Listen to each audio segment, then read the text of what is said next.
നമുക്കൊരു പ്രാർത്ഥനയോടുകൂടി തുടങ്ങാം.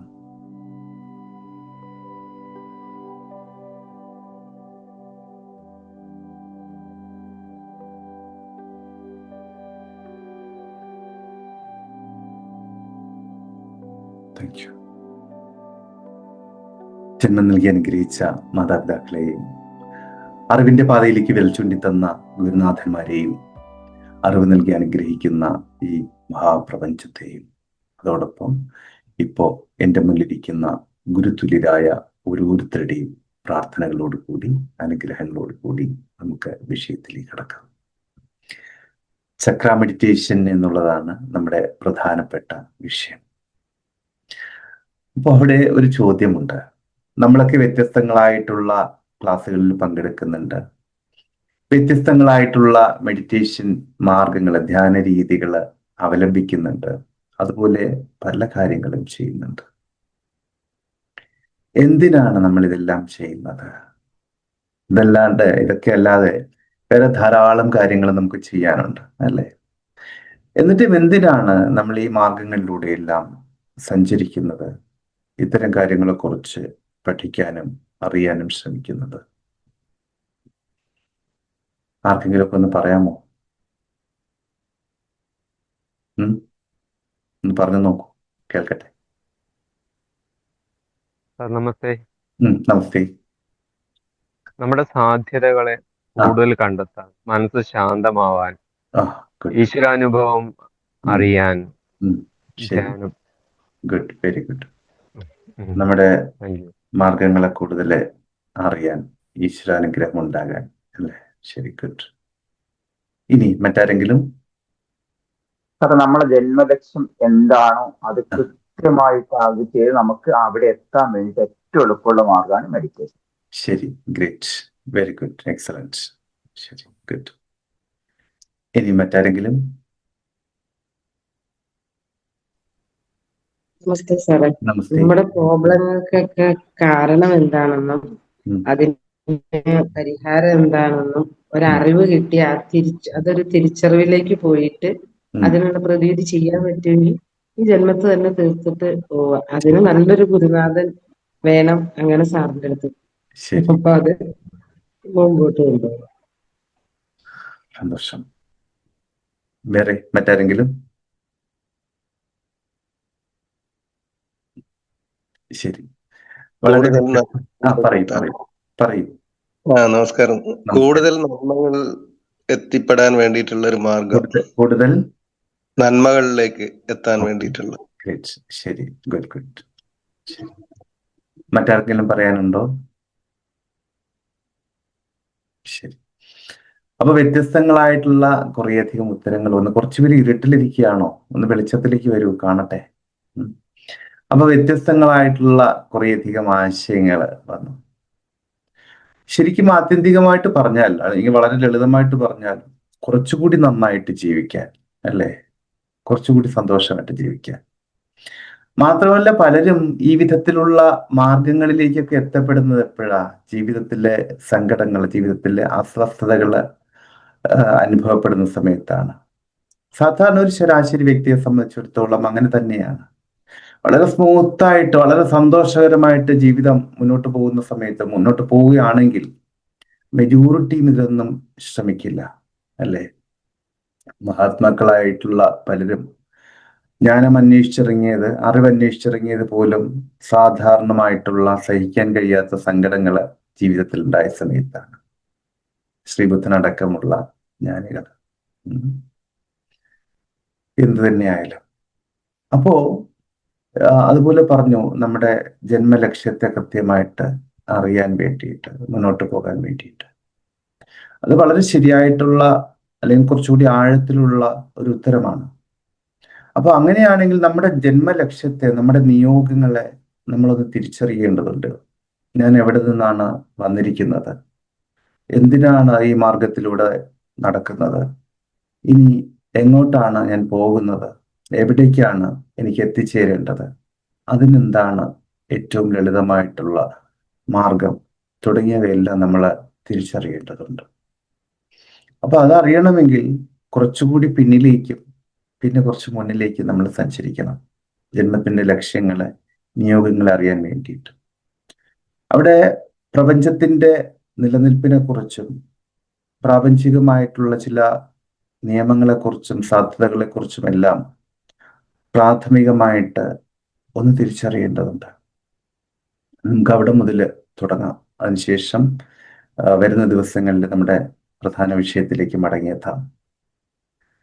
അതായത് ഈ പ്രപഞ്ചത്തിന് ഒരുപാട് പ്രത്യേകതകളുണ്ട്, ഒട്ടനവധി പ്രത്യേകതകളുണ്ട്. അതുപോലെ തന്നെ പ്രപഞ്ചത്തിന്റെ നിലനിൽപ്പിന് തന്നെ ആധാരമായിരിക്കുന്നത് നിരന്തരം ഉള്ള പരിവർത്തനമാണ്. പ്രപഞ്ചത്തിന്റെ മാത്രമല്ല, ഏതൊന്നിന്റെയും നിലനിൽപ്പിന് ആധാരമായിരിക്കുന്ന ഘടകമായിരിക്കുന്നത് നിരന്തരം സംഭവിക്കേണ്ടിയിരിക്കുന്ന പരിവർത്തനം തന്നെയാണ്, അപ്ഡേഷൻസ് തന്നെയാണ്.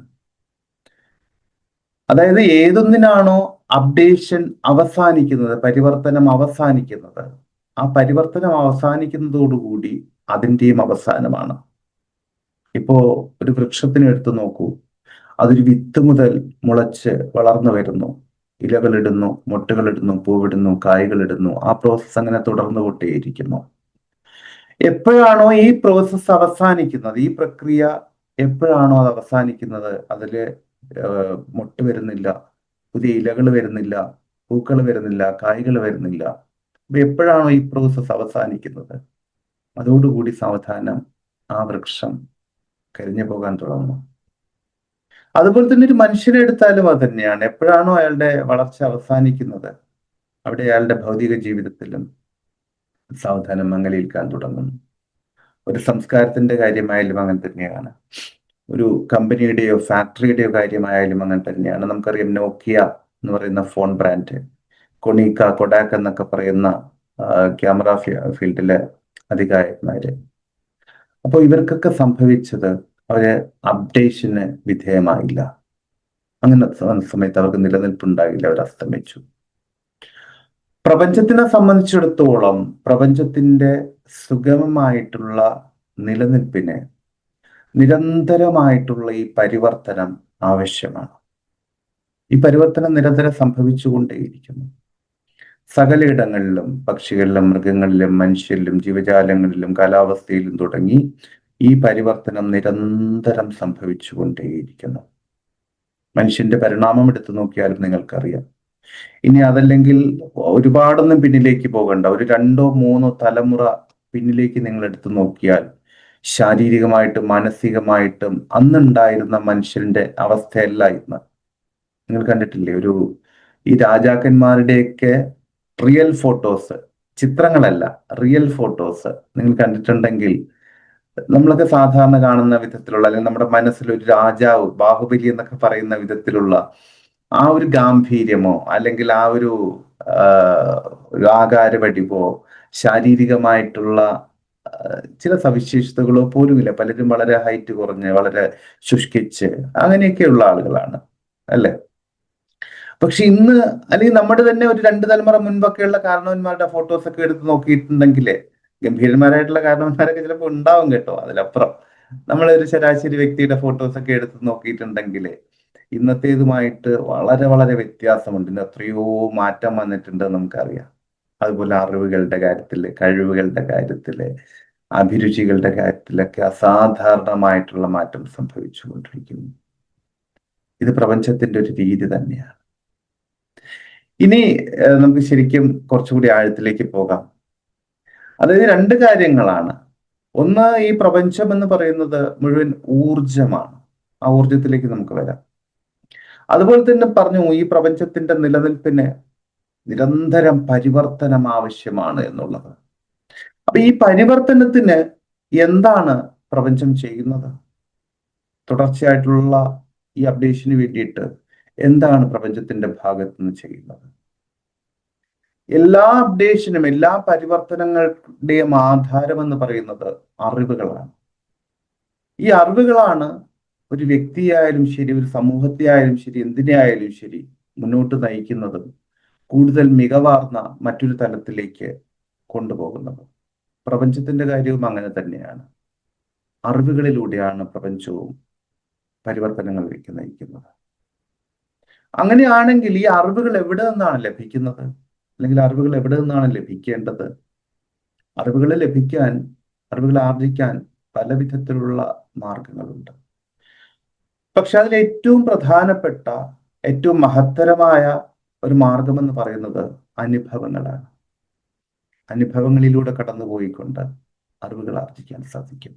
അത് കുറച്ചുകൂടി ആഴത്തിലുള്ള, കുറച്ചുകൂടി മഹത്തരമായിട്ടുള്ള അറിവുകളായിരിക്കും. അതിനുമപ്പുറം വായനയിലൂടെയും മറ്റു മാർഗങ്ങളിലൂടെയും ഒക്കെ അറിവുകൾ ആർജിക്കാം. എന്തു തന്നെയായാലും പ്രപഞ്ചത്തിന്റെ ഭാഗത്ത് നിന്ന് കൂടുതൽ സംഭവിക്കുന്നത് അനുഭവങ്ങളിലൂടെയുള്ള അറിവുകളാണ്. അപ്പൊ ഈ അനുഭവങ്ങൾക്ക് എന്താണ് ചെയ്യാൻ പറ്റുക? അനുഭവങ്ങൾക്ക് എന്ത് വേണം? അനുഭവങ്ങളിലൂടെ കടന്നു പോകണമെങ്കിൽ സ്വാഭാവികമായിട്ടും ജീവിതം ഉണ്ടാകണം, അതിന് ശരീരം ഉണ്ടാകണം, അല്ലേ? അപ്പോ 100% പ്യൂരിഫൈഡ് ആയിട്ടുള്ള, 100% പരിവർത്തനം സംഭവിക്കപ്പെട്ട ഒരു കൂട്ടം ബോധതലങ്ങളുടെ കൂട്ടായ്മയാണ് ഈ പ്രപഞ്ചം എന്ന് നമ്മൾ സങ്കല്പിക്കുകയാണെങ്കിൽ, അതായത് വേണമെങ്കിൽ പറയാം 100% പ്യൂരിഫൈഡ് ആയിട്ടുള്ള കുറേയധികം വെള്ളം, വളരെയധികം വെള്ളം ഒരു പാത്രത്തിലിരിക്കുന്നു. വളരെ മനോഹരമായിട്ടുള്ള, വളരെ ക്ലീൻ ആയിട്ടുള്ള ഒരു പാത്രത്തിലിരിക്കുന്നു. പക്ഷെ ഒന്ന് ആലോചിച്ച് നോക്കൂ, ആ ക്ലീൻ എന്നുള്ള, ആ പരിശുദ്ധി എന്നുള്ള അവസ്ഥ എത്ര സമയം നിലനിൽക്കും? എന്റെ ചോദ്യം മനസ്സിലായോ? ഏറ്റവും പരിശുദ്ധമായിട്ടുള്ള ജലം ഒരു പാത്രത്തിലിരിക്കുകയാണ്. ആ പരിശുദ്ധി എന്ന് പറയുന്നത് എത്ര സമയം നിലനിൽക്കും? ഒന്ന് പറയാമോ?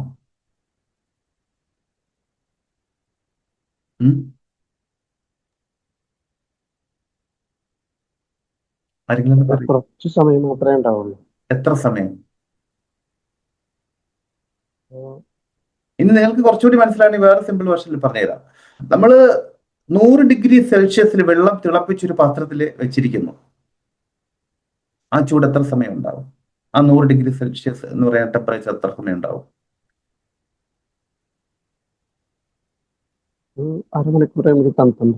അരമണിക്കൂർ ഉണ്ടാവും?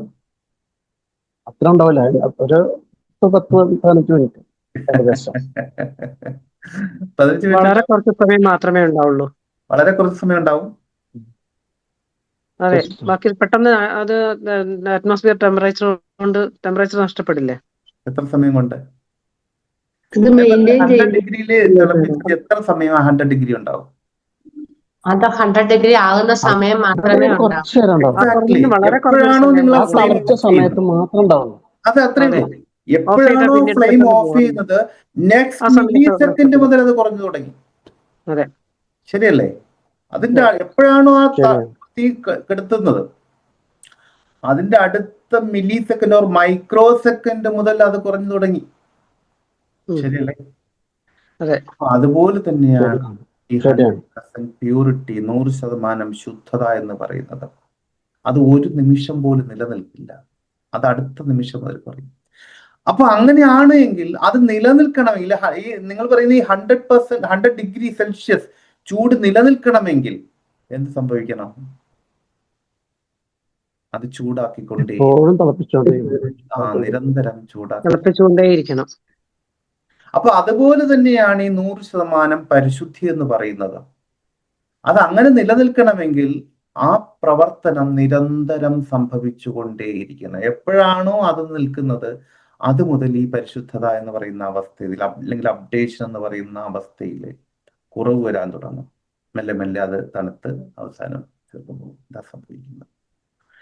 അപ്പോ ഈ പ്രപഞ്ചത്തിന്റെ കാര്യത്തിൽ ഈ 100% പരിശുദ്ധി, അല്ലെങ്കിൽ 100% അപ്ഡേഷൻ സംഭവിച്ചുകൊണ്ടേയിരിക്കണമെങ്കിൽ, കൂടുതൽ അപ്ഡേഷൻ സംഭവിച്ചുകൊണ്ടേയിരിക്കണമെങ്കിൽ ഇത് നിരന്തരമായ ഒരു പ്രോസസ്, നിരന്തരമായ ഒരു പ്രക്രിയയായിട്ട് ഒരു തുടർച്ച അതിനുണ്ടാകണം. ഇവിടെ ഇപ്പുറത്ത് പറഞ്ഞു അറിവുകളാണ് ഇതിന് ആധാരമെന്ന്. അറിവുകളാണ് ഈ പരിവർത്തനത്തിന് ആധാരമെന്ന് പറഞ്ഞു. അറിവുകൾക്ക് അനുഭവങ്ങൾ വേണം, അനുഭവങ്ങൾക്ക് ശരീരം വേണം. ഇനി പറയാൻ പോകുന്നത് കുറച്ച് കോംപ്ലിക്കേറ്റഡ് ആയിട്ടുള്ള, അല്ലെങ്കിൽ വളരെ സങ്കീർണമായിട്ടുള്ള ചില കാര്യങ്ങളാണ്. ശ്രദ്ധിച്ച് കേൾക്കുക, സംശയം ഉണ്ടെങ്കിൽ ഇതിൽ ചോദിക്കും. അപ്പൊ ഇവിടെ പറഞ്ഞില്ലേ 100% പ്യൂരിഫൈഡ് ആയിട്ടുള്ള കുറേ അധികം ബോധതലങ്ങളുടെ കൂട്ടായ്മയാണ് ഈ പ്രപഞ്ചം എന്ന് പറഞ്ഞു. അപ്പൊ ഈ 100% പ്യൂരിഫൈഡ് അല്ലെങ്കിൽ 100% അപ്ഡേഷൻ എന്ന് പറയുന്ന അവസ്ഥ വളരെ പരിമിതമായിട്ടുള്ള സമയത്തേക്ക് മാത്രമേ ഉണ്ടാകൂ എന്ന് നമ്മൾ മനസ്സിലാക്കി. അതുപോലെ തന്നെ ആ അവസ്ഥ നിലനിൽക്കണമെങ്കിൽ, തുടർന്നു പോകണമെങ്കിൽ ആ പരിവർത്തനം നിരന്തരം സംഭവിച്ചുകൊണ്ടേയിരിക്കണം എന്ന് മനസ്സിലാക്കി. എങ്ങനെ സംഭവിക്കും? അപ്പൊ അത് സംഭവിക്കണമെങ്കിൽ ഈ പറയുന്ന ബോധതലങ്ങള് നിരന്തരം അറിവുകൾ നേടിക്കൊണ്ടേയിരിക്കണം, അനുഭവങ്ങളിലൂടെ കടന്നുപോയിക്കൊണ്ടേയിരിക്കണം. അനുഭവങ്ങളിലൂടെ കടന്നു പോകണമെങ്കിൽ ശരീരം വേണം. അതിന് പ്രപഞ്ചം സ്വീകരിക്കുന്ന അവസ്ഥ എന്ന് പറഞ്ഞാൽ ഈ 100% പ്യൂരിഫൈഡ് ആയിട്ടുള്ള ബോധതലങ്ങളിൽ കുറേ എണ്ണത്തിന് അതിന് വ്യത്യസ്തങ്ങളായിട്ടുള്ള ശരീരത്തെ നൽകിക്കൊണ്ട് ഭൂമിയിലേക്ക്, ഇവിടെ നമ്മുടെ കാഴ്ചപ്പാടിൽ ഈ ഭൂമിയിലേക്ക്, ഈ ഭൂമിയിലേക്ക് എന്ന് പറയാൻ കാരണം ഇതുപോലെ വേറെയും ഭൂമികളും പ്രപഞ്ചമൊക്കെ ഉണ്ടാകാം, നമുക്കറിയില്ല. നമുക്ക് പെട്ടെന്ന് മനസ്സിലാവുന്നത് മാത്രം ഞാൻ പറയാണ്. ഈ ഭൂമിയിലേക്ക് വ്യത്യസ്തങ്ങളായിട്ടുള്ള ശരീരങ്ങളിൽ സൃഷ്ടിക്കും, വ്യത്യസ്തങ്ങളായിട്ടുള്ള ഇടങ്ങളിൽ. അപ്പോ നോക്കട്ടെ, അത് ഞാനൊരു ചിത്രത്തിലൂടെ കാണിച്ചു തരാൻ പറ്റുമോ നോക്കട്ടെ. ഒരു നിമിഷം, ഒരു വീഡിയോ ഷെയർ ചെയ്യാൻ പറ്റുമോ നോക്കട്ടെ.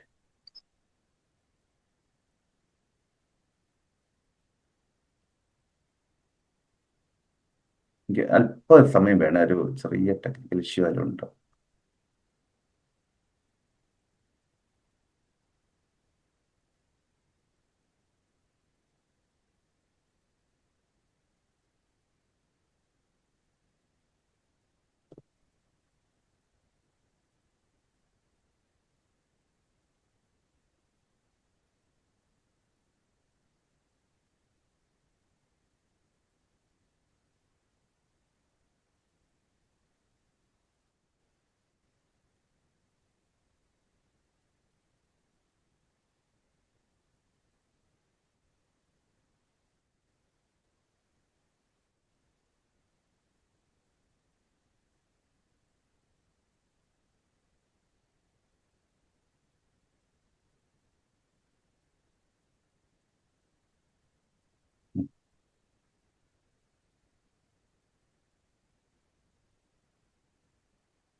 കാണുന്നുണ്ടോ?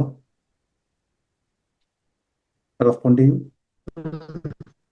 കാണുന്നുണ്ട്.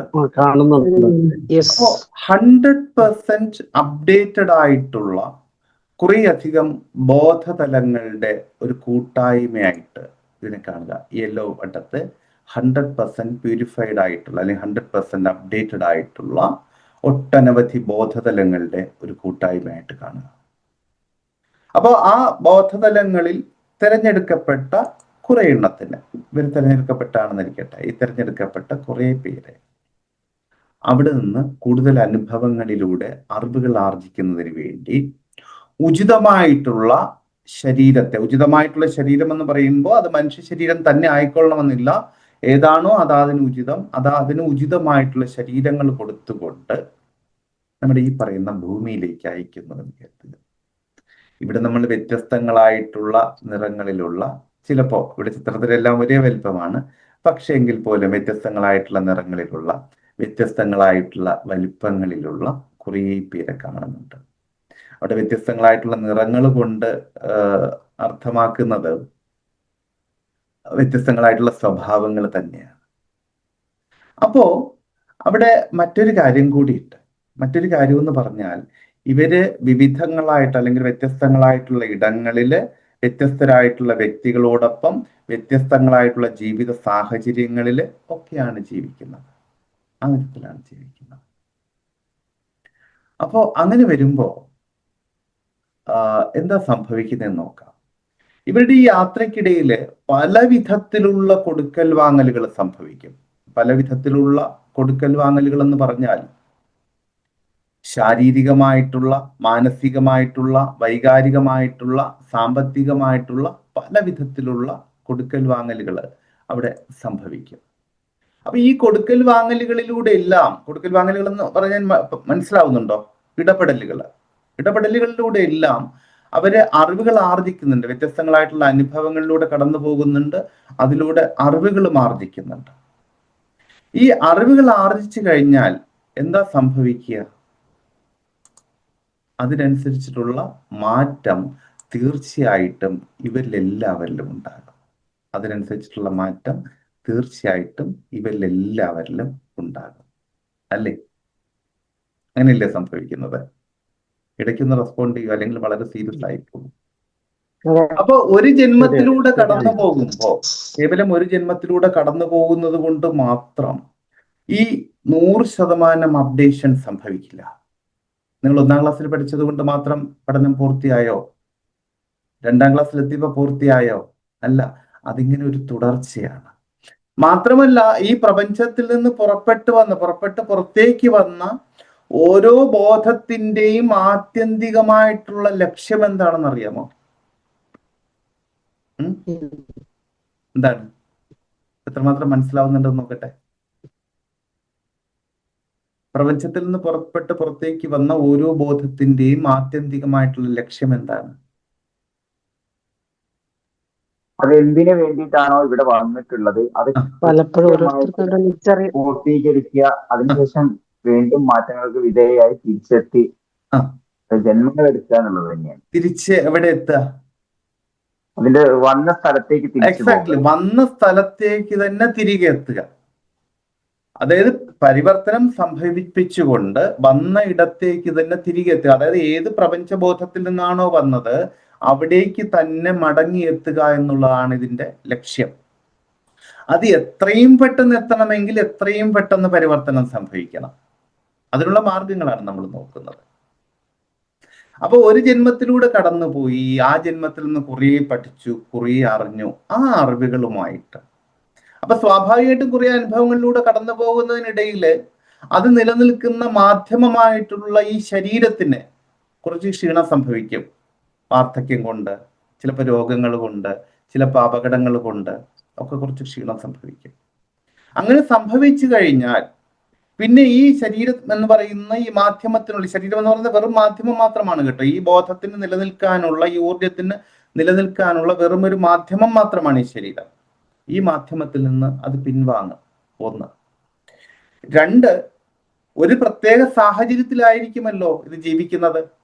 അപ്പൊ ആ സാഹചര്യത്തിൽ നിന്ന് പഠിക്കാനും അറിയാനും ഒക്കെ ഉള്ളത് ആർജിച്ചു കഴിഞ്ഞാൽ അവിടെ നിന്ന് മാറുക, അവിടെ നിന്ന് മറ്റൊരു തലത്തിലേക്ക് പോവുക എന്നുള്ളതും അത്യന്താപേക്ഷിതമാണ്. നിങ്ങൾ ആലോചിച്ച് നോക്കൂ, നല്ല രസമാണ്, നല്ല കളികളൊക്കെ ഉണ്ട് എന്ന് കരുതി ഫസ്റ്റ് സ്റ്റാൻഡേർഡിൽ തന്നെ ഒരു 10 വർഷം അങ്ങ് ഇരുന്നാൽ എന്താ സംഭവിക്കുക? അവിടെ ഇരുന്ന് പോകത്തേ ഉള്ളൂ. അപ്പൊ ഒരു വർഷം നമ്മൾ അവിടെ ഇരുന്നു, ഒരു വർഷം കൊണ്ട് കുറെ പഠിച്ചു, അറിഞ്ഞു, അതിനുശേഷം ചെറിയൊരു ബ്രേക്ക് എടുത്തു, ഒരു 2 മാസം വെക്കേഷൻ വന്നു. എന്തിനാ 2 മാസം വെക്കേഷൻ വന്നത്?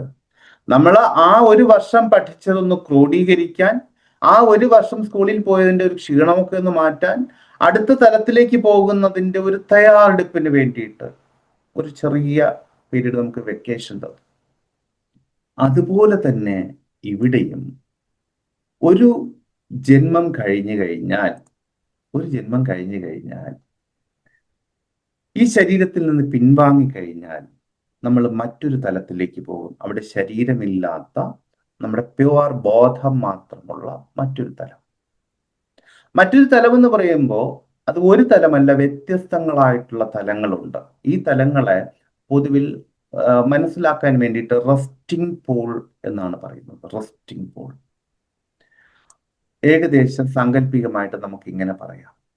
അപ്പൊ ഇവിടെ നമ്മുടെ മുന്നിൽ നമുക്ക് അറിയാൻ വേണ്ടിയിട്ട് 3 റെസ്റ്റിംഗ് പൂൾ കാണുന്നുണ്ട്. അതിനപ്പുറവും ഇപ്പുറവും ഒക്കെ ഉണ്ട് കേട്ടോ. ഇവിടെ നിങ്ങൾ നോക്കിയാൽ ഒരു 10% ഉണ്ട്, ഒരു 20% ഉണ്ട്, 30% ഉണ്ട്. 10%-ൽ കുറെ പേര് നിൽക്കുന്നുണ്ട്, 20%-ൽ കുറെ പേര് നിൽക്കുന്നുണ്ട്, 30%-ൽ കുറെ പേര് നിൽക്കുന്നുണ്ട്. എന്താണ് ഇവരുടെ വ്യത്യാസം എന്നറിയാമോ? എന്തിനെ അടിസ്ഥാനമാക്കിയിട്ടാണ് ഈ നമ്പറുകൾ കൊടുത്തിരിക്കുന്നതെന്ന് അറിയാമോ? അത് കൊടുത്തിരിക്കുന്നത് ഇത്രയേ ഉള്ളൂ സാങ്കല്പികമായിട്ട്. ഒരു ജന്മത്തിലൂടെ കടന്നു പോവുക എന്ന് പറഞ്ഞാൽ അവിടെ കുറെ അധികം പരിവർത്തനങ്ങൾ സംഭവിക്കും. പക്ഷെ എല്ലാവരും 10 പേര് കടന്നു പോകുമ്പോൾ ഈ 10 പേരും ഒരേ വിധത്തിലല്ല പരിവർത്തനത്തിന് വിധേയമാവുന്നത്.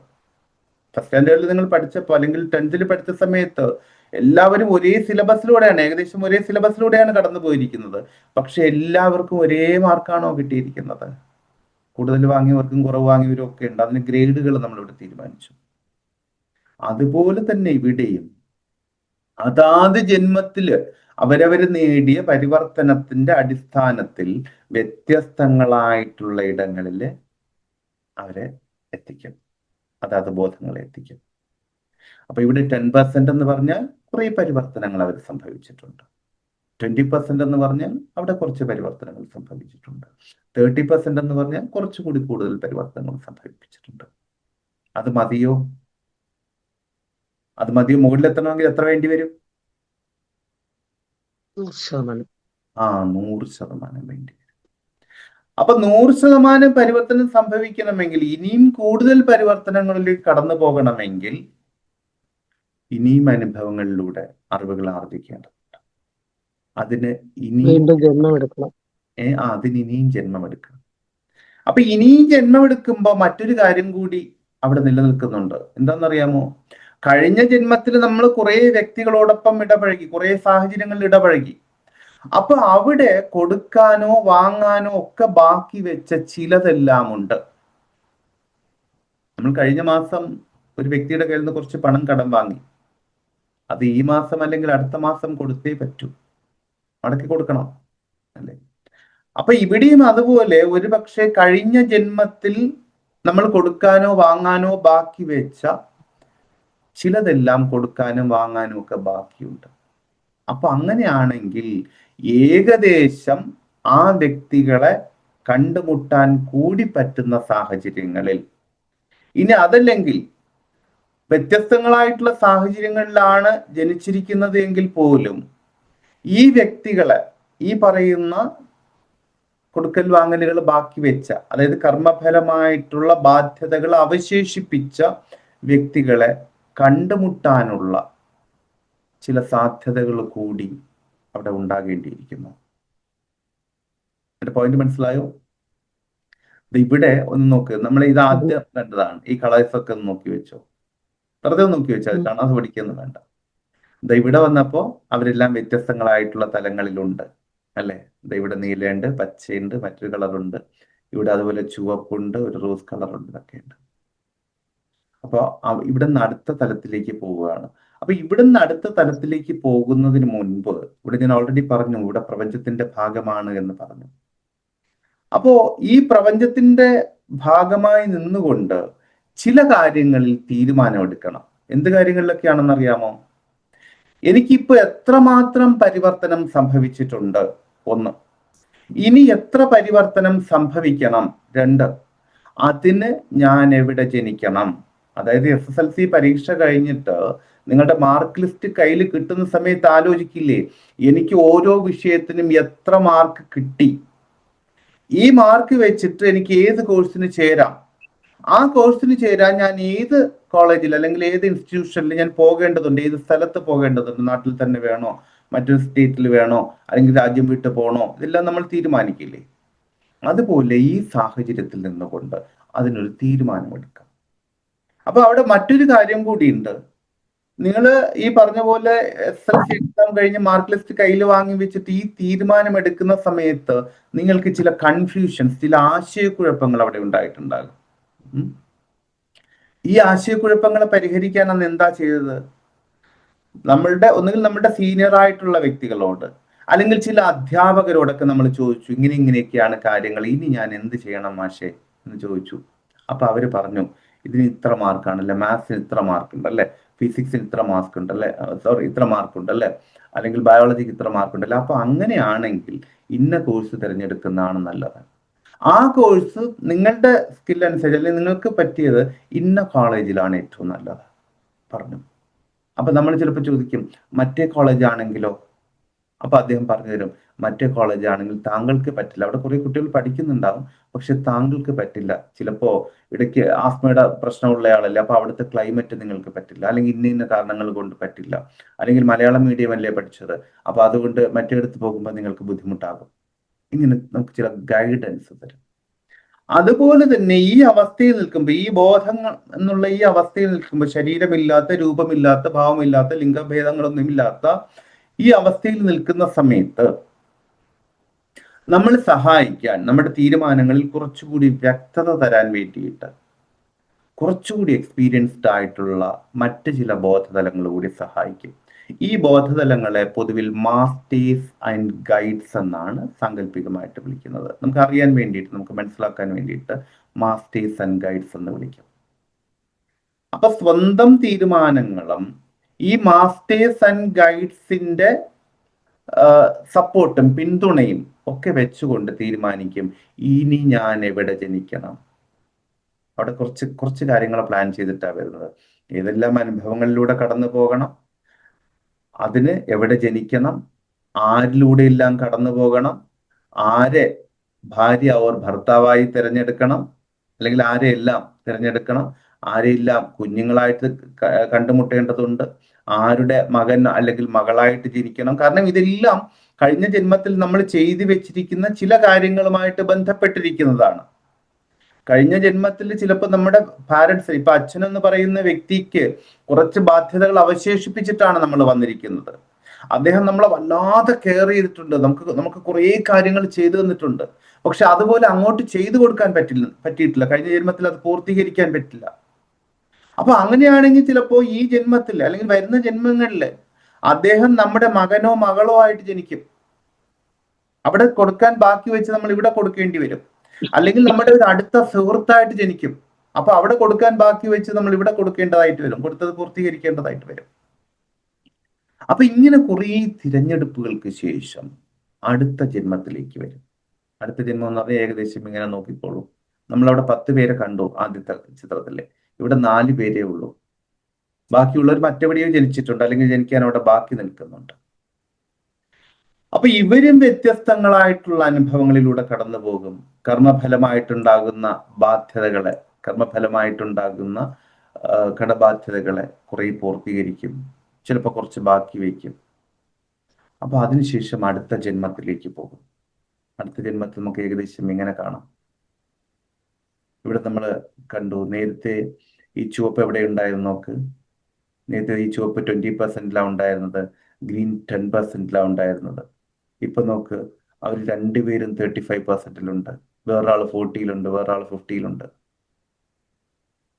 അപ്പൊ ഇതെല്ലാം ഈ പറയുന്ന രണ്ടാമത്തെ ജന്മത്തിലെ അവരനുഭവിച്ച അനുഭവങ്ങൾ, കടന്നുപോയിരിക്കുന്ന മാർഗങ്ങൾ, ഇതിനെല്ലാം അടിസ്ഥാനമാക്കിയിട്ടായിരിക്കും. ഇങ്ങനെ അനവധി ജന്മങ്ങളിലൂടെ കടന്നുപോയി പരിവർത്തനം സംഭവിച്ച് അപ്പോ ഇവിടെ നിൽക്കുന്ന സമയത്ത് വീണ്ടും ആര് വരും? നമ്മുടെ ഉയർന്ന ബോധതലങ്ങൾ വരും, ഹയർ കോൺഷ്യസ് വരും. അവരെ ഹയർ കോൺഷ്യസ് എന്നാണ് വിളിക്കുന്നത്. മാസ്റ്റേഴ്സും ഗൈഡ്സിനെ പൊതുവെ ഹയർ കോൺഷ്യസ് എന്ന് വിളിക്കാറുണ്ട്, ഉയർന്ന ബോധതലങ്ങൾ എന്ന് വിളിക്കാറുണ്ട്. ഈ ഉയർന്ന ബോധതലങ്ങൾ വന്നിട്ട് ഇവർക്ക് ഗൈഡൻസ് കൊടുക്കും. കഴിഞ്ഞ ഇത്ര ജന്മത്തിലൂടെ നിങ്ങൾ കടന്നു പോയിരിക്കുന്നു, ഇവിടെ ഈ ധാരണ ഇവർക്ക് ഉണ്ടാവും കേട്ടോ, ഇത്ര ജന്മത്തിലൂടെ കടന്നു പോയിരിക്കുന്നു, ഇനി ഇന്ന കാര്യങ്ങൾ പൂർത്തീകരിക്കേണ്ടതുണ്ട്, അതിൽ വരുന്ന ഒരു ജന്മത്തിൽ നമുക്ക് ഇത്രത്തോളം പൂർത്തീകരിക്കാം, അതിന് ഇന്ന ആളുകളിലൂടെ കടന്നു പോകേണ്ടതുണ്ട്, ഇന്ന സാഹചര്യങ്ങളെ ഫേസ് ചെയ്യേണ്ടതുണ്ട്, അതിന് ഇന്നയിടത്ത് ജനിക്കേണ്ടതുണ്ട്. കൃത്യമായിട്ട് അവിടെ ജനിപ്പിക്കും, അവിടെ കൊണ്ടുപോകും. അതിനുള്ള സാഹചര്യങ്ങൾ പ്രകൃതി ഒരുക്കി തരും. ഈ ഉയർന്ന ബോധതലങ്ങൾ അതിനു വേണ്ട സപ്പോർട്ടുകൾ കൊടുക്കും. അതുപോലെ നമ്മുടെ സ്വന്തം ബോധവും അതിനു വേണ്ടിയിട്ട് പ്രവർത്തിക്കും. അപ്പൊ സ്വാഭാവികമായിട്ടും മറ്റൊരു സംശയം ഉണ്ടാകും, അപ്പൊ ഇതെല്ലാം പ്ലാൻഡ് ആണല്ലേ, അങ്ങനെയാണെങ്കിൽ നമുക്ക് എന്താണ് പങ്ക് എന്നുള്ളത്. ഇത് പ്ലാൻഡ് എന്ന് പറയാൻ പറ്റില്ല, പൂർണ്ണമായിട്ടും പ്ലാൻഡ് എന്ന് പറയാൻ പറ്റില്ല. അതായത് സ്കൂളിൽ പഠിക്കുന്ന സമയത്ത്, SLC പഠിക്കുന്ന സമയത്ത് നിങ്ങൾക്കൊരു സിലബസ് തന്നു, അതിന് വേണമെങ്കിൽ പ്ലാനിങ് എന്ന് പറയാം. ആ പ്ലാനിങ് അതേപടിയാണ് പിന്തുടർന്നെങ്കിൽ, പിൻ പോയിന്റ് കൃത്യമായിട്ട് അതേപടി പിന്തുടർന്നിരുന്നു എങ്കിൽ 100 കുട്ടികൾ പഠിക്കുന്ന ഒരു ക്ലാസ്സിൽ ഈ 100 പേർക്കും ഒരേ മാർക്ക് കിട്ടണം, അല്ലേ? അങ്ങനെ കിട്ടുന്നുണ്ടോ? കിട്ടുന്നില്ല. കാരണം എന്താ? ഇതിനിടയിൽ ഒരാൾ പാട്ട് പഠിക്കാൻ പോകുന്നു, ഒരാൾ ഡാൻസ് പഠിക്കാൻ പോകുന്നു, ഒരാൾ ക്രിക്കറ്റ് കളിക്കാൻ പോകുന്നു, ഒരാൾ സയൻസ് എക്സിബിഷന് പോകുന്നു. അത് അവരവരുടെ തെരഞ്ഞെടുപ്പുകളാണ്. അവരവരുടെ തെരഞ്ഞെടുപ്പുകളാണ്. അതായത് ഈ പ്രപഞ്ചത്തിന്റെ പ്ലാനിങ്ങും അവനവന്റെ തെരഞ്ഞെടുപ്പുകളും കൂടി സമന്വയിക്കുന്ന സമയത്താണ് അതാത് വ്യക്തികളിൽ എത്രത്തോളം പരിവർത്തനം സംഭവിക്കുന്നു എന്ന് തീരുമാനിക്കേണ്ടത്. അപ്പൊ ഇവിടെ ഒരു കരട് രൂപരേഖ മാത്രമാണ് പ്രപഞ്ചത്തിന്റെയും ഉയർന്ന ബോധതലങ്ങളുടെയും ഭാഗത്തു നിന്നുണ്ടായിരിക്കേണ്ടത്. അതിന് പൂർണ്ണത കൊടുക്കേണ്ടത് അവനവൻ തന്നെയാണ്. അതിനാണ് അവനവന് ബുദ്ധിയും യുക്തിയും എല്ലാം തന്നിരിക്കുന്നത്. അതല്ലാതെ അവനവന്റെ ബുദ്ധിയും യുക്തിയും ഒക്കെ മാറ്റിവെച്ചിട്ട് ഇതെന്റെ വിധിയാണ്, ഇതിങ്ങനെ തന്നെ പോയാൽ മതി എന്നാണ് നമ്മൾ കരുതുന്നത് എങ്കിൽ അവിടെ ജന്മലക്ഷ്യങ്ങൾ പൂർത്തീകരിക്കപ്പെടില്ല. എന്റെ പോയിന്റ് മനസ്സിലാവുന്നുണ്ടോ? ഇതുവരെ പറഞ്ഞ കാര്യങ്ങൾ കൃത്യമായിട്ട് മനസ്സിലായോ? ഒന്ന് പറയാമോ? ശരി, പറയൂ. കുറച്ച് എവിടെയെങ്കിലും ക്ലാരിറ്റി വേണ്ടതുണ്ടോ? ഒന്ന് മിണ്ടു.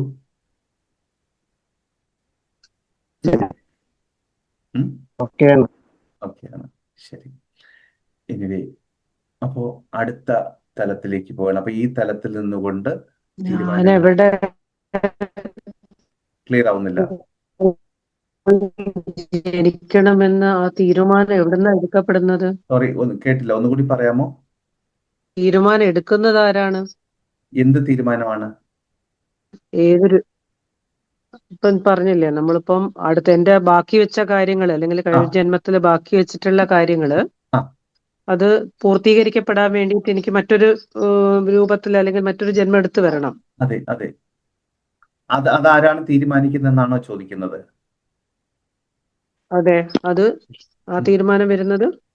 നോക്കൂ, SSLC പരീക്ഷ കഴിഞ്ഞ സമയത്ത് അടുത്തെന്ത് പഠിക്കണമെന്ന് ആരാണ് തീരുമാനിച്ചത്? ഏത് കോഴ്സിന് ചേരണമെന്ന് ആരാണ് തീരുമാനിച്ചത്? പറയൂ. അത് ഞാൻ തന്നെയാണ്. ഞാൻ തന്നെയാണ് തീരുമാനം എടുക്കേണ്ടത്. നമുക്കൊരു തീരുമാനം ഉണ്ടാകും. അല്ലെങ്കിൽ നാട്ടിൽ കുറെ സംഗതികൾ ഉണ്ടാകും. ഇന്ന കോഴ്സുകൾക്ക് പോകാനുള്ള ഒരു സാധ്യത അവിടെയുണ്ട്. അതിൽ പക്ഷെ എവിടേക്ക് പോകണമെന്ന് തീരുമാനിക്കുന്നത് നമ്മളാണ്. അതെന്തിനെ അടിസ്ഥാനമാക്കിയിട്ടാണ്? നമുക്ക് കിട്ടിയ മാർക്ക്, നമ്മുടെ താല്പര്യങ്ങള്, അല്ലെ, നമ്മൾ എന്തായി തീരണമെന്ന ഒരു ധാരണ നമുക്കുണ്ട്. നമുക്ക് തന്നെ ഒരു ധാരണയുണ്ട്. ടീച്ചർ ആകണോ, എഞ്ചിനീയർ ആകണോ, ഡോക്ടർ ആകണോ, മറ്റൊന്നാകണോ എന്നുള്ള ഒരു ധാരണ നമുക്ക് തന്നെ ഉണ്ട്. ഇതിനനുസരിച്ചിട്ടാണ് തീരുമാനിച്ചിരിക്കുന്നത്. പക്ഷെ അവിടെ ഒന്നുകൂടി നോക്കൂ, ആ തീരുമാനം പൂർണ്ണമായിട്ടും സ്വന്തമായിരുന്നോ? അവിടെ ചിലപ്പോൾ നമ്മളൊരു അധ്യാപകനോ അധ്യാപികയോ പാരന്റ്സിനോ ആരെങ്കിലും ആശ്രയിച്ചിട്ടുണ്ടെങ്കിൽ അവർ ചിലപ്പോൾ ഒന്ന് കറക്റ്റ് ചെയ്തിട്ട് ചിലപ്പോൾ അവർ പറയും, ഒരു കാര്യം ചെയ്യ്, ഇപ്പൊ ആ കോഴ്സ് എടുക്കണ്ട, ഈ കോഴ്സ് ഇപ്പുറത്തൊരു വേറൊരു കോഴ്സ് ഉണ്ട്, അതെടുത്ത് അത് ചേർന്ന് അതിനൊരു കൊല്ലം പോയിട്ട് ഇതിന് പൊക്കോളൂ, അപ്പൊ കുറച്ചുകൂടി നല്ലതായിരിക്കും പറഞ്ഞു തന്നിട്ടുണ്ടാവില്ലേ? ക്ലിയറായോ? അപ്പൊ ഇവിടെയെല്ലാം ഇത് എന്ത് പറഞ്ഞാലും ആത്യന്തികമായിട്ടുള്ള തീരുമാനം നമ്മുടേത് തന്നെയാണ്. ബാക്കിയുള്ളവരെ ആശ്രയിക്കാം, ഒരു ഗൈഡൻസ് തേടാം, പക്ഷെ ആത്യന്തികമായിട്ടുള്ള തീരുമാനം നമ്മുടേത് തന്നെയാണ്. അതല്ലെങ്കിൽ എന്ത് പറ്റുമെന്ന് അറിയാമോ? എനിക്ക് 10ാം ക്ലാസ് കഴിഞ്ഞു, ഞാൻ അടുത്ത് ഇരിക്കുന്ന കുട്ടിയോട് അല്ലെങ്കിൽ എൻ്റെ അധ്യാപകനോട് ചോദിച്ചു, സാറേ ഞാൻ ഏത് കോഴ്സിന് ചേരണം? അപ്പൊ അദ്ദേഹം പറയാം, ഇന്ന കോഴ്സിന് പോയി ചേരൂ. അത് കഴിയുമ്പോൾ വീണ്ടും ഞാൻ അദ്ദേഹത്തെ പോയി കാണും, അദ്ദേഹം പറയാം, ഇന്ന കോഴ്സിന് പോയി ചേരൂ. അവിടെ എൻ്റെ താല്പര്യങ്ങള്, എൻ്റെ സ്കില്ലുകൾ വിസ്മരിക്കുന്നുണ്ട്. അങ്ങനെ വേറൊരാളുടെ തീരുമാനത്തിനനുസരിച്ച് മാത്രം നമ്മൾ പോയി കഴിഞ്ഞാൽ കുറെ അറിവുകൾ നേടുമായിരിക്കും, പക്ഷെ അത് പൂർണ്ണമായിട്ടും പ്രകടിപ്പിക്കാൻ അല്ലെങ്കിൽ പൂർണ്ണമായിട്ടും പ്രാവർത്തിക തലത്തിൽ കൊണ്ടുവരാൻ എനിക്ക് പറ്റില്ല. കാരണം എൻ്റെ താല്പര്യങ്ങൾ, എൻ്റെ ഇഷ്ടങ്ങൾ വേറെയാണ്. എൻ്റെ പോയിന്റ് മനസ്സിലായോ? പറയൂ. വ്യക്തമായോ? അത്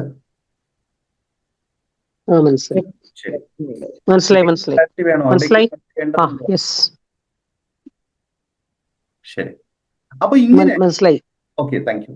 അപ്പൊ ഇങ്ങനെ ഈ പറയുന്ന ജന്മാന്തരങ്ങൾ ആവർത്തിക്കുമ്പോ പരിപൂർണതയിലേക്ക് 100% പ്യൂരിഫിക്കേഷൻ അല്ലെങ്കിൽ അപ്ഡേഷൻ എന്നുള്ള അവസ്ഥയിലേക്ക് എത്തുന്നതോടുകൂടി നമ്മൾ ഈ പറഞ്ഞ പ്രപഞ്ചത്തിൽ ഇവിടെ നോക്കാം. ഇതിപ്പോ ഒരു ആദ്യത്തെ ജന്മമാണെങ്കിൽ രണ്ടാമത്തെ ജന്മമായപ്പോൾ കുറച്ചുകൂടി പ്രപഞ്ചത്തോടടുത്തു, അടുത്തതിൽ കുറച്ചുകൂടി അടുത്തു.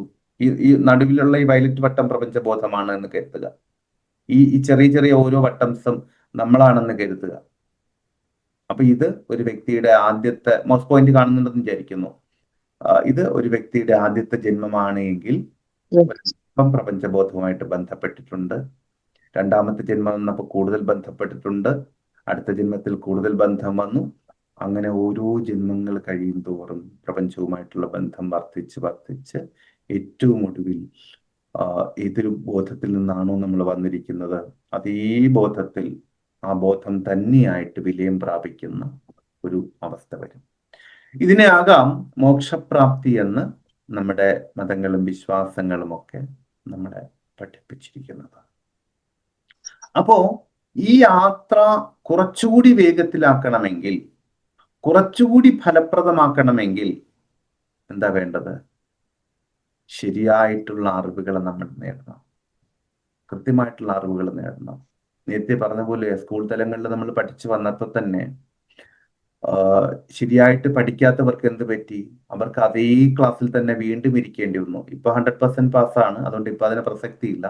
എങ്കിലും പറയുക, നമ്മളൊക്കെ പഠിച്ചു വന്ന സമയത്ത് മിക്കവാറും ഒരു 40+ ഉള്ളവരാണ് ഇതിൻ്റെ ഉള്ളിലുള്ളതെന്ന് തോന്നുന്നു, അതുകൊണ്ടാണ് പറയുന്നത്.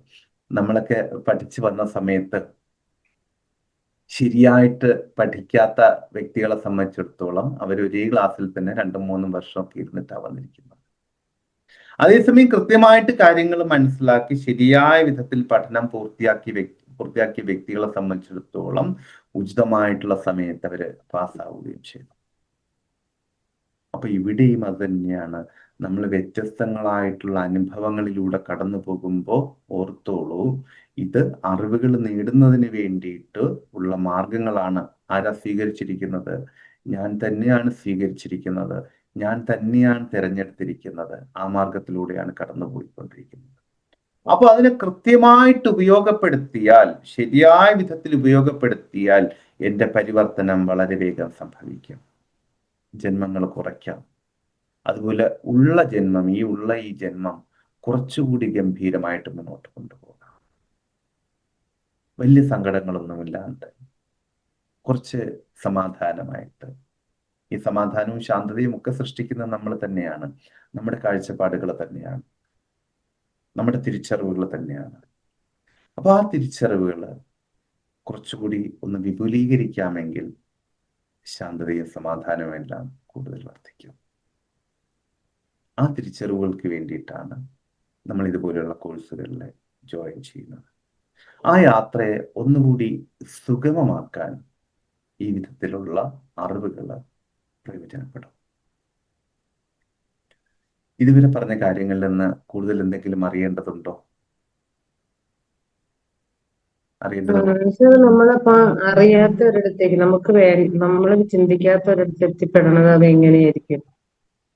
നമ്മൾ ചിന്തിക്കാത്തടത്ത് ഞാനിപ്പോ ഒരു ടീച്ചർ ആവണമെന്ന് ആഗ്രഹിച്ചില്ല, പക്ഷെ ഞാൻ ആയി. അതെങ്ങനെയായിരിക്കും?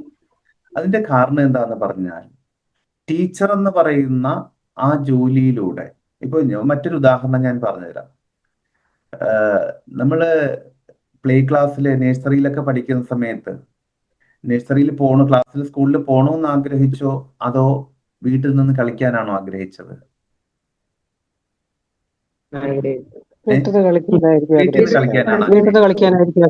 അപ്പോ അമ്മയോ അച്ഛനോ ആരെങ്കിലും ചെവിക്ക് പിടിച്ച് സ്കൂളിൽ കൊണ്ടാക്കിയില്ലേ?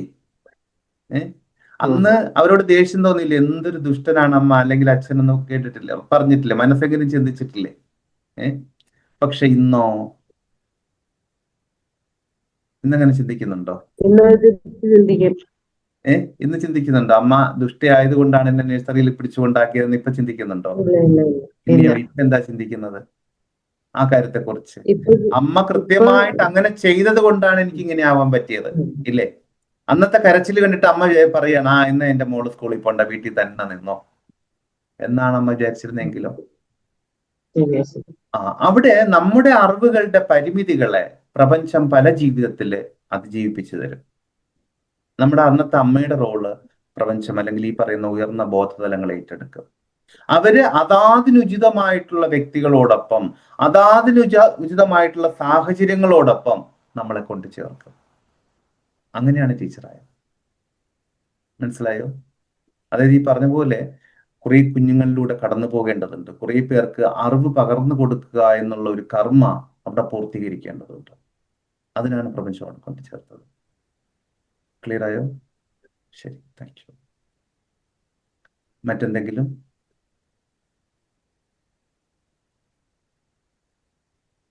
കൂടുതൽ എന്തെങ്കിലും അറിയേണ്ടതുണ്ടോ? ശരി, നമ്മുടെ ഈ കോഴ്സിനെ കുറിച്ച് കൂടുതൽ എന്തെങ്കിലും അറിയേണ്ടതുണ്ടോ? എന്തെങ്കിലും പിന്നീട് ചോദിച്ചാ പോരെ? ഇവിടെ ചോദിക്കാൻ പറ്റുന്നതാണ് ഇവിടെ ചോദിക്കും. കാരണം എന്താന്ന് പറഞ്ഞാൽ ഒരു പക്ഷെ ഞാൻ ഒരു വ്യക്തിയുടെ സംശയത്തിന് മറുപടി പറയുമ്പോൾ കൂടുതൽ പേർക്കുള്ള അറിവുകളായിട്ട് അത് മാറിയേക്കാം. അതുകൊണ്ട് ഇവിടെ ചോദിക്കാൻ പറ്റുന്ന ഇവിടെ ചോദിക്കാം. ഇനി അതല്ല പിന്നീടാണ് ചോദിക്കേണ്ടത്, പേഴ്സണലി അറിയേണ്ടതാണെങ്കിൽ കുഴപ്പമില്ല, പിന്നീട് ചോദിക്കാം. ശരി, അപ്പോ കൂടുതലൊന്നും അറിയേണ്ടതില്ലെങ്കിൽ തൽക്കാലം നമുക്ക് പിരിയാം. കഴിഞ്ഞ ആഴ്ച ഒരു മെഡിറ്റേഷൻ തന്നിട്ടുണ്ട്, അത് തീർച്ചയായിട്ടും ചെയ്യണം. അതൊരു ബേസ്മെന്റ് ആണ്, നമ്മുടെ മുന്നോട്ടുള്ള യാത്രയിൽ ഉള്ള ഒരു ബേസ്മെന്റ് ആണത്. അത് തീർച്ചയായിട്ടും ചെയ്യണം. അതുപോലെ ഗ്രൂപ്പില് ആക്റ്റീവ് ആയിരിക്കുക. പിന്നെ നമ്മൾ ആഗ്രഹിക്കാത്ത ജീവിതാനുഭവങ്ങൾ പറയൂ, ചോദിക്കൂ. നമ്മൾ ജീവിതത്തിൽ ആഗ്രഹിക്കാത്ത ജീവിതാനുഭവങ്ങൾ പിന്നെ നമുക്ക് ആളുകൾക്ക് ഉണ്ടാകുന്ന എന്തുകൊണ്ടാണ്? ഇപ്പോൾ അവിടെ രണ്ട് കാര്യങ്ങളുണ്ട്. നമ്മൾ ആഗ്രഹിക്കാത്ത ജീവിതാനുഭവങ്ങൾ, അല്ലെങ്കിൽ ഞാൻ അനുഭവിക്കാത്ത ജീവിതാനുഭവങ്ങൾ, അല്ലേ? അതല്ലേ ചോദിക്കുന്നത്? നമ്മളെ ഞാനായിട്ട് ഞാൻ ആഗ്രഹിക്കാത്ത എനിക്ക് തീരെ വ്യക്തമായി വരുന്ന അനുഭവങ്ങൾ ഒന്നുകൂടി പറയും, ലാസ്റ്റ് പറഞ്ഞ കേട്ടില്ല. നമ്മൾ വ്യക്തമായ നമുക്ക് ഒരിക്കലും അംഗീകരിക്കാൻ പറ്റാത്ത, അല്ലെങ്കിൽ നമുക്ക് ഇഷ്ടപ്പെടാത്ത, പ്രയാസപ്പെടുത്തുന്ന ജീവിതാനുഭവങ്ങൾ ഒരുപാട് പേർക്ക് ഉണ്ടാവുന്നുണ്ടല്ലോ.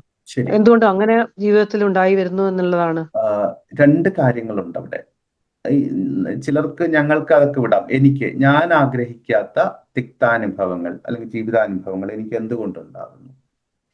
അവിടെ ഒന്ന്, ഈ പറയുന്ന ഞാൻ ആഗ്രഹിക്കാത്ത, എന്താണ് ഞാൻ എന്തുകൊണ്ട് അവിടെ പറഞ്ഞത് ഉദ്ദേശിച്ചത്?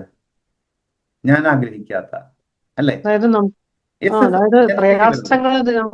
ഞാൻ എന്ന് സാധാരണഗതിയിൽ നമ്മൾ ഓരോരുത്തർ, അതിന് വളരെ വിശാലമായിട്ടുള്ള അർത്ഥമുണ്ട്, അത് നിൽക്കട്ടെ. ഞാൻ എന്ന് നമ്മൾ ഓരോരുത്തരും കരുതുന്നത് നമ്മുടെ ബോധം അല്ലെങ്കിൽ കോൺഷ്യസ് എന്ന് പറയുന്ന ഒരു തലമാണ്. നമ്മൾ സാധാരണ തീരുമാനങ്ങൾ എടുക്കുന്നത് നമ്മുടെ കോൺഷ്യസ് അഥവാ ബോധം എന്ന് പറയുന്ന ഒരു തലമാണ്. ആ തലത്തിനും അപ്പുറം ഈ ബോധത്തിന് കുറേയധികം പരിമിതികളുണ്ട്. ആ ബോധത്തിനും അപ്പുറം അതിന് ആഴത്തിലുള്ള വേരുകളുണ്ട്. അവിടെ നമ്മൾ തീരുമാനമെടുത്തിട്ടുണ്ട്. ആ തീരുമാനങ്ങളാണ് പിന്നെ നടപ്പാവുന്നത്. ഒന്ന്. രണ്ട്, തിക്താനുഭവങ്ങൾ എന്ന് പറഞ്ഞില്ലേ, കൈപ്പേറിയ അനുഭവങ്ങൾ, നമ്മൾ ഇഷ്ടപ്പെടാത്ത അനുഭവങ്ങൾ. വീണ്ടും ഞാൻ ഈ സ്കൂളിന്റെ ഉദാഹരണത്തിലേക്ക് വന്നപ്പോ, സ്കൂളില് എക്സാം ഉണ്ടായിരുന്നു, അതുപോലെ കൃത്യമായിട്ട് പഠിച്ചിട്ടില്ലെങ്കിൽ തല്ല് കിട്ടിയിരുന്നു, ചില ശിക്ഷാ നടപടികളിലൂടെ കടന്നു പോകേണ്ടി വന്നിരുന്നു. അതൊക്കെ അന്ന് ഇഷ്ടപ്പെട്ടിരുന്നോ? ഇഷ്ടപ്പെട്ടിട്ടുണ്ടാവില്ല. മാത്രമല്ല, മാഷ് തല്ല് തന്നപ്പോഴും ഇമ്പോസിഷൻ എഴുതാൻ പറഞ്ഞപ്പോഴും ടെസ്റ്റ് പേപ്പർ പറഞ്ഞപ്പോഴും എന്താ വിചാരിച്ചത്? ഇതിലൊന്നും രക്ഷപ്പെട്ടാൽ മതിയായിരുന്നു, ആ ദിവസം ലീവ് എടുത്താൽ മതിയായിരുന്നു എന്ന്. ആ ദിവസം ലീവ് എടുത്തവരും അതിൽ നിന്ന് രക്ഷപ്പെടാൻ വേണ്ടിയിട്ട് കോപ്പി അടിച്ചവരും ഒക്കെ ഉണ്ട്. അവരുടെയൊക്കെ ഇന്നത്തെ അവസ്ഥ എന്താ? ഒന്ന്, എവിടെ എത്തിയിട്ടില്ല. ഒന്ന്. രണ്ട്, അന്ന് എക്സാം എഴുതിയതും അന്ന് മാഷ് ചെവിക്ക് പിടിച്ചതും തല്ല് വന്നതും ഇമ്പോസ്റ്റർ എഴുതിപ്പിച്ചതും അന്ന് വേദനയായിട്ട് തന്നെയാണ് തോന്നിയത്, തിക്താനുഭവമായിട്ട് തന്നെയാണ് തോന്നിയത്. പക്ഷെ ഇന്ന് അതിനൊന്ന് നോക്കൂ, ആ തിക്താനുഭവം ആയിരുന്നോ? ഇല്ല. അതുകൊണ്ട് നേട്ടം ഉണ്ടായിട്ടുണ്ട്. എന്തോ?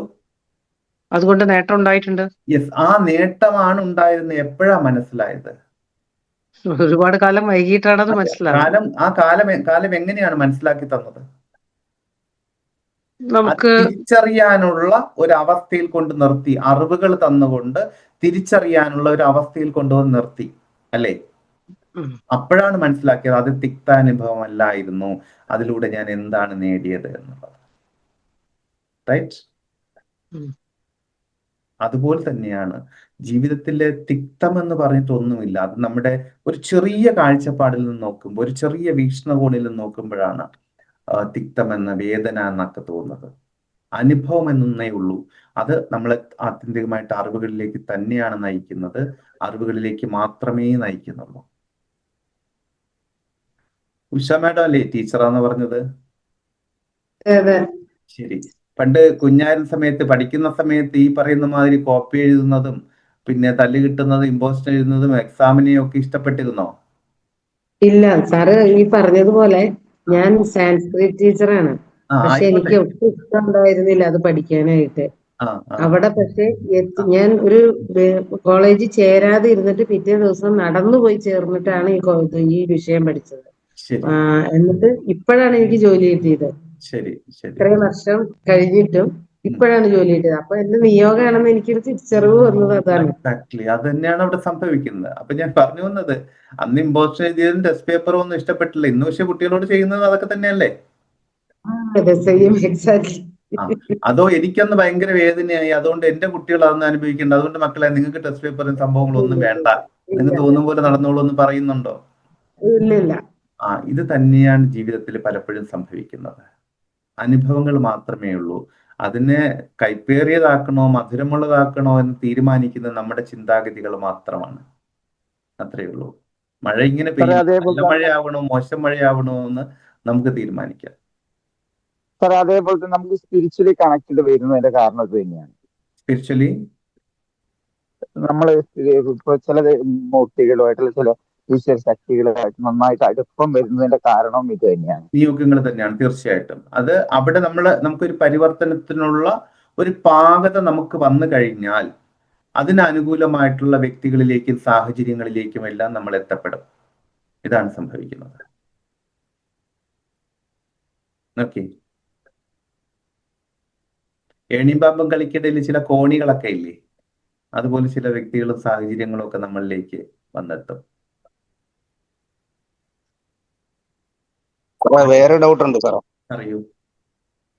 നമുക്ക് മരണതുല്യമായിട്ട് ഭവിക്കുന്ന ഈ ആക്സിഡന്റുകളൊക്കെ ഇതിൽ പെടുവോ? തീർച്ചയായിട്ടും എല്ലാം അതിൽ പെടും. മാത്രമല്ല അതും ചില അനുഭവങ്ങൾ തന്നെയാണ്. ചില അനുഭവങ്ങൾ എന്ന് പറഞ്ഞാൽ ചില പാകപ്പെടുത്തലുകൾ. അതുപോലെ ചില വ്യക്തികളെ സംബന്ധിച്ചിടത്തോളം അങ്ങനെ ഒരു അപകടത്തിലൂടെ കടന്നു പോകുമ്പോൾ ജീവിതത്തിന്റെ ദിശ തന്നെ മാറും.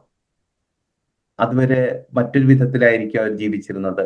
ഈ ഒരു സാഹചര്യത്തിലൂടെ കടന്നു പോകുമ്പോൾ ജീവിതത്തിന്റെ ദിശ തന്നെ മാറും.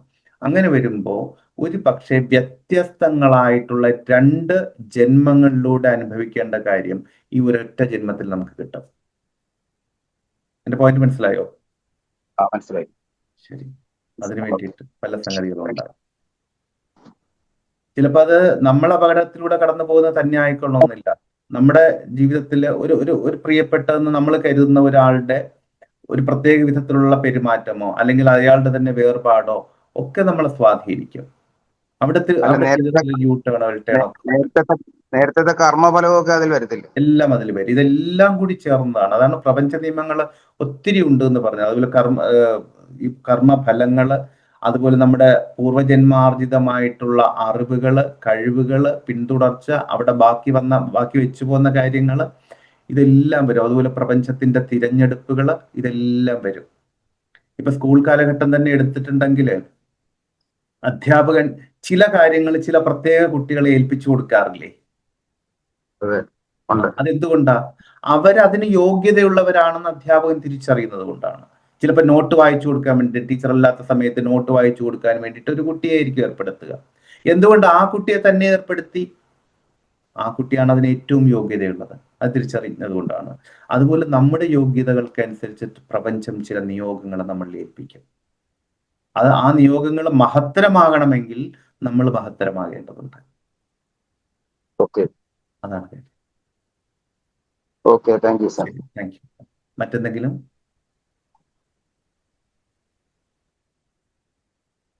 അപ്പോ അങ്ങനെയാണെങ്കിൽ തൽക്കാലം നമുക്ക് പിരിയാം. ഇന്നത്തേക്ക്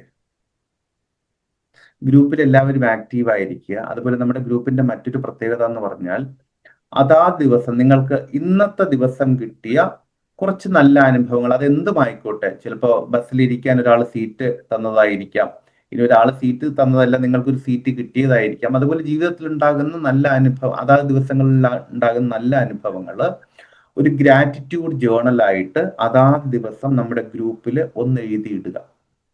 വൈകുന്നേരം ഉറങ്ങുന്നതിന് മുൻപ് ഒന്ന് എഴുതിയിടുക.